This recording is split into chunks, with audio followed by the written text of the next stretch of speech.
அனைவருக்கும் வணக்கம். நேத்து கரூர்ல தாவேகா கட்சியோட கூட்டம் நடந்தது. பல பேரு பரிதாபமான முறையில இறந்து போயிட்டாங்க. நாட்டு மக்களும், தாவேகா கட்சிக்காரங்களும் நல்லா அவேர்னஸ் தெரிஞ்சுக்கோங்க.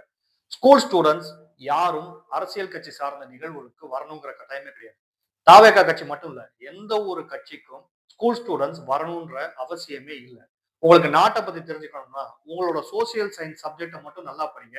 அதுவே போதுமானது. பெரிய அளவுல கூட்டம் சேரும்.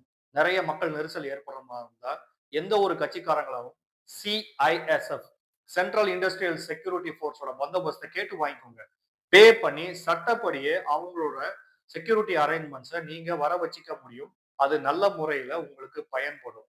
தாவேகா கட்சி மட்டும் இல்ல, எந்த ஒரு அரசியல் கட்சியா இருந்தாலும், மக்கள் நடமாட்டம் அதிகமா இருக்கிற பகுதி, இல்லைன்னா ஊருக்கு நடுவுல முக்கியமான கூட்டங்கள் நடத்துறத இனிமேலாவது அவாய்ட் பண்ணிக்கோங்க.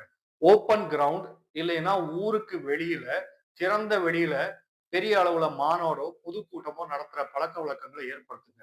இதுக்கு ரிஜிஸ்ட்ரேஷன்ஸ கட்டாயம் அப்படிங்கிற விதிமுறைகள உருவாக்குங்க. ஒவ்வொரு தனிப்பட்ட நபருக்கும் கியூஆர் கோடு இருந்தா மட்டும் தான் வர முடியும். அத ஸ்கேன் பண்ணா மட்டும் தான் அந்த கட்சி கூட்டத்துல பங்கேற்க முடியுங்கிற சட்டத்த உருவாக்குங்க. இதற்கான அறிவுரைகள கட்சி தலைவர்கள் கூட்டம் நடக்கிறதுக்கு 2 நாளைக்கு முன்னாடி இருந்து வீடியோ மூலமா சொல்ற பழக்கத்த ஏற்படுத்திக்கோங்க.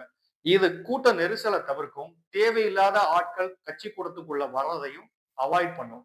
தாவேகா கட்சிக்கு இது ஒரு பெரிய பின்னடைவு தான்.